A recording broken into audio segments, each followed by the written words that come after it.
Afternoon. I'm here today hopefully to help the families bring some closure to a bad situation. They've lost loved ones to violent crimes. Last week, Chief Keel with SLED spoke about the rise in violent crime in the state of South Carolina, and it's a fact. It is going on everywhere. We do everything we can to prevent it. We try saturation. We work doing different programs and try to educate people and try to do what we can as far as the drug situation in Union County. So we're working hard, and I know all law enforcement across the state is working hard also. Right now, I really want to assure the citizens of Union County that even though that violent crime is on the rise, that they can rest assured that we're going to do everything we can to keep them safe. That's important to us as law enforcement. And I think if we keep working hard and going down the same path that we're on, I think that we'll be able to accomplish this goal. We won't be able to eliminate it completely, but we'll be able to somewhat slow it down, I would hope.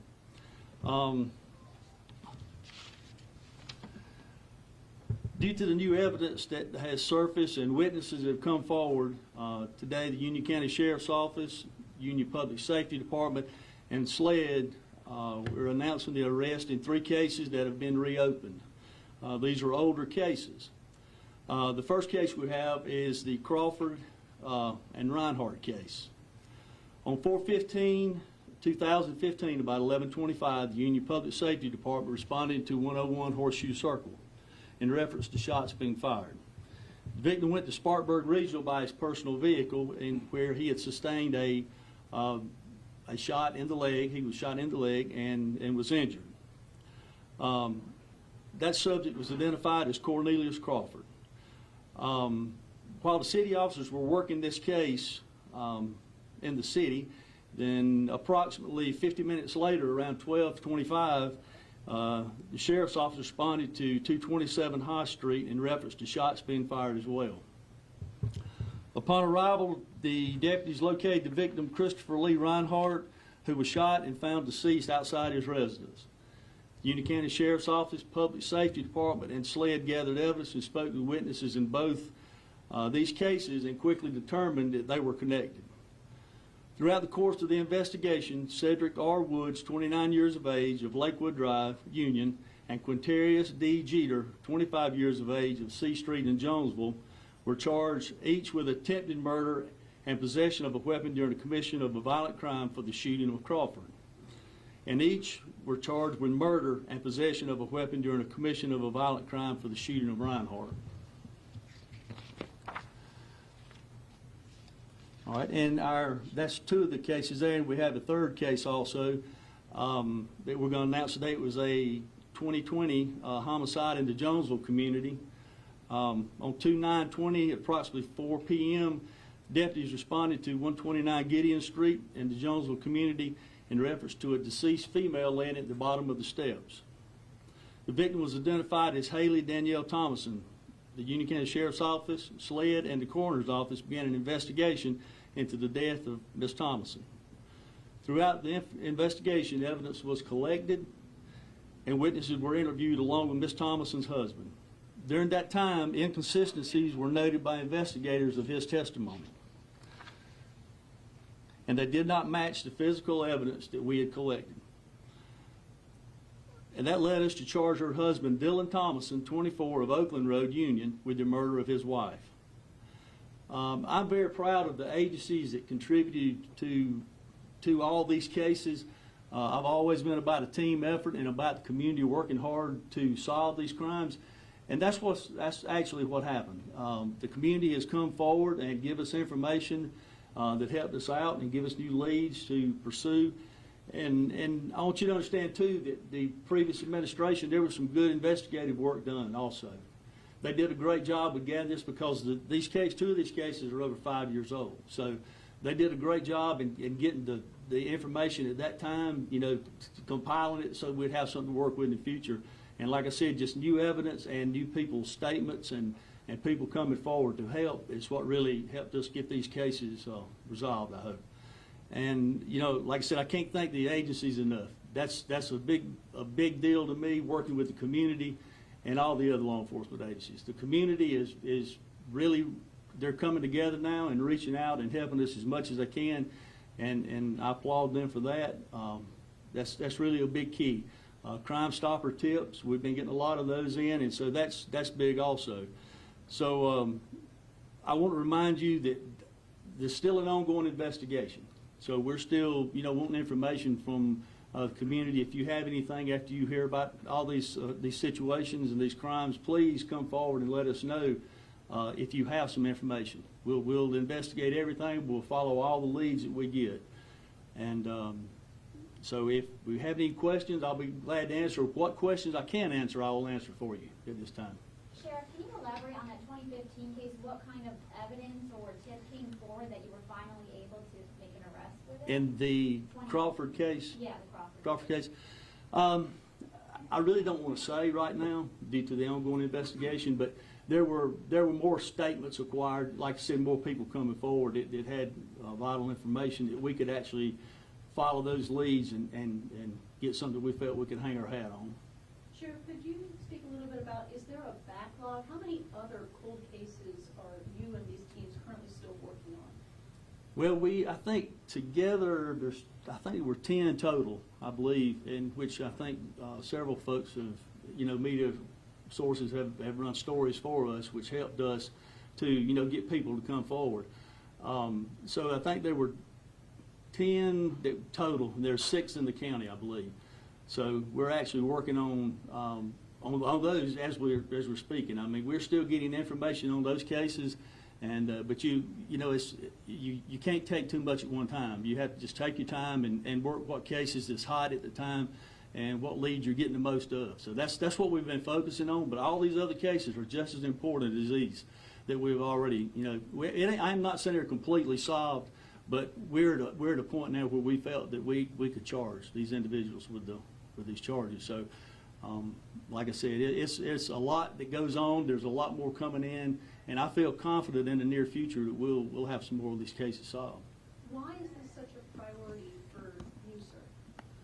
Because I'm a big advocate of the victims in South Carolina. Victims, sometimes they get overlooked, and we have our victims advocate here, and she does a real good job with those folks, and that's always been big to me to have those folks informed and notified, because you got the Victims' Bill of Rights, and we have to do what we have to do. We have to make sure that they're informed. It's their right. So I want to take care of the victims as much as I can. Were these 3 people who have now been arrested, were they initially suspects or interrogated during the time the crimes actually happened? In the Crawford and Reinhardt case, I'm sure they were suspects, and Mr. Thomason, we were not sure at first, but like I said, more information came along with the evidence that was collected by SLED and analyzed that led us to, and some inconsistencies in his statements that led us to believe that it was foul play.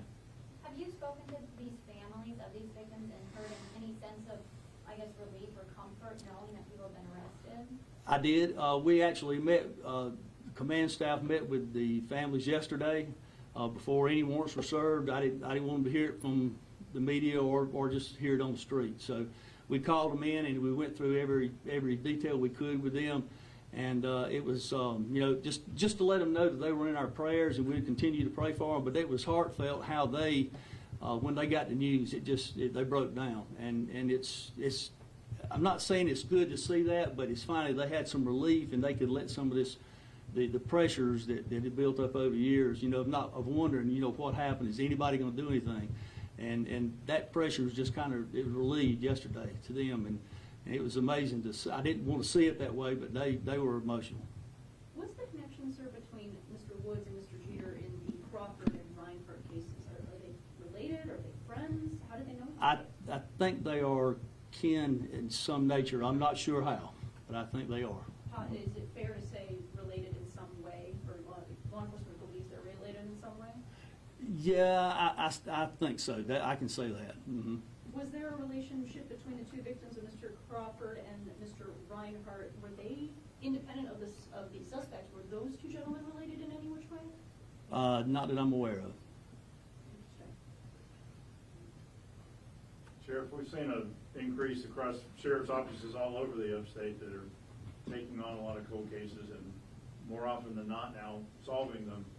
What do you ascribe that to, not only in the upstate but here in Union, where you're able to start solving? Obviously you had additional interviews here, but forensics better.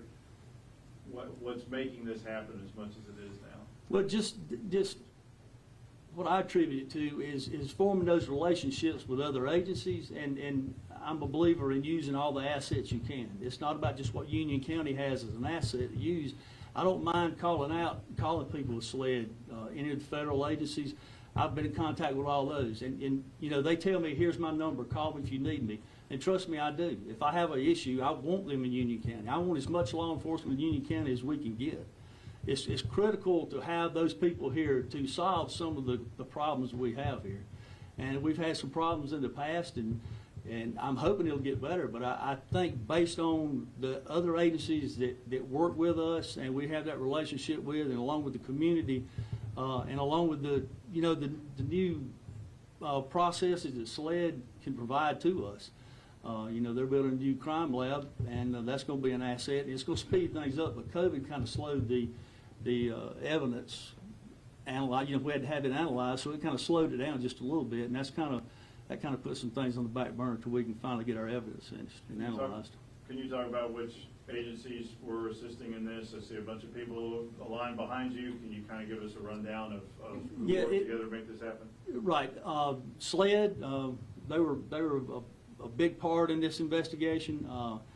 As far as the Reinhardt and Crawford case, they did a lot of work in that case, and also they did the crime scene for the Thomason case. They were a big player in this, along with the City Police, Union Public Safety. We've got a working relationship with Chief McGee, who stands behind me right here. We've got a great relationship, and we work together. You know, the more law enforcement we can put together, the better we are as a team.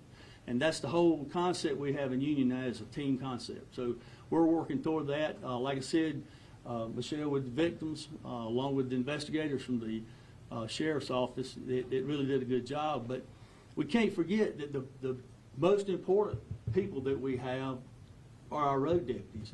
Our road deputies are the first to respond to these crimes. You know, they're there. They're on the scene. They have to gather that evidence immediately, okay, until we can get an investigator there. So those guys are real important too, and that helps a lot when you have good, dependable people that work the road like that. Your sergeants, your corporals, and your plain deputies. I mean, so they deserve an applause really for what they do. It's a tough job. What's next for these other unsolved cases here in Union County? I know you said you got to go after one when it's hot and you get a lot of info. Is there another one you guys are starting on right now, or eyeing or getting a lot more information on? Well, we actually this past week got some information on another one of the. I'm calling it a cold case. It's got some age on it, so we've got some information on that we're checking into. But it's kind of like once the ball gets rolling, then it just keeps getting bigger and bigger and bigger, and that's kind of where all this is leading us. So people are gaining trust in the sheriff's office and in law enforcement. In my opinion, you know, you're gaining the trust back, and that way, when you have the trust of the people, they're more forthcoming with information. You've noticed this is you've noted it's an ongoing investigation. Are you anticipating any more charges for these individuals, or any more suspects to come forward in either of these cases? It's possible further on down the line that there could be more arrests in these cases. It's just we have to just go where the facts are and follow those facts and gather more evidence and more statements, and usually it could lead to something else, other arrests in the case. I'm not ruling that out. Sheriff, what would you say someone who watches this either now or later tonight and may know something but is on the fence? You mentioned trust. How do you gain the trust of someone or of a community they want to help but they're worried themselves? Well, it's, you know, I've since I was elected, I've been talking to them about, you know, trusting the sheriff's office. Trust me. If I tell you something, you can write it down. It's a done deal. I'm giving you my word. My word is my bond, and that's the way that I tell all the other officers we need to be. We need to be transparent, and I tell them, just look at yourself as you're in a fishbowl. You're the single fish in the fishbowl, and everybody's looking at you. So, you know, they see you from every side. So that's what I want to do. Be professional in what you do, and that way, if we're professional in how we conduct our business, people will see that and they will respect that, and then when we gain that respect, then they're more forthcoming with information. What kind of satisfaction you get from closing these cold cases? Now, you already talked about the families, but what's it like in your office with your other deputies, your investigators, to put these things to bed? Well, it's a lot of work. A lot of hours is put into these investigations, a lot of off times when they have to go, when they could be spending time with their families, and they're out doing things. You know, they're missing the softball games like we go to, or the basketball games, but it's law enforcement are dedicated people, and they're going to take care of the public first. And so, you know, I'm just proud of them, and that they work the way they do, and it's the demeanor, the way they carry themselves now is more proud, and that's what I like to see. You know, if I had to leave a legacy as a sheriff when I leave here, is to, you know, make sure that the people are taken care of, they enjoy coming to work, they love what they do, and therefore they're going to do their job a whole lot better. Did you have to gain the trust back from the previous administration, both within your staff and the community, sir? Well, I mean, I'm not talking about the past administration. I'm telling you where I want to go, okay?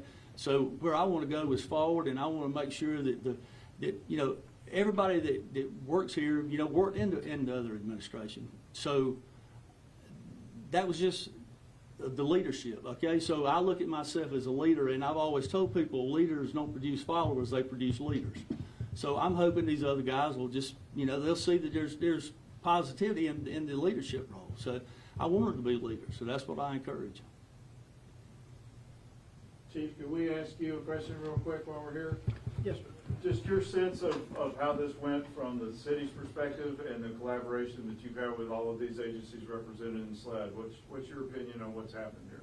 Well, I've just got a very positive opinion of it. I appreciate Sheriff Bailey. As soon as he was elected, he reached out to me, and we talked about the coming together and working together on these cases, and then he agreed to sort of take the lead with the investigations that had already been ongoing. And I appreciate the fact that the communication we've had since Election Day, really, it's been constantly open, and we've shared information. We've all worked together, and it's just been a good thing for Union County in general, and the city as well. Thank you, Chief. Yes, sir. Any more questions? Thank you all. Okay, thank you all.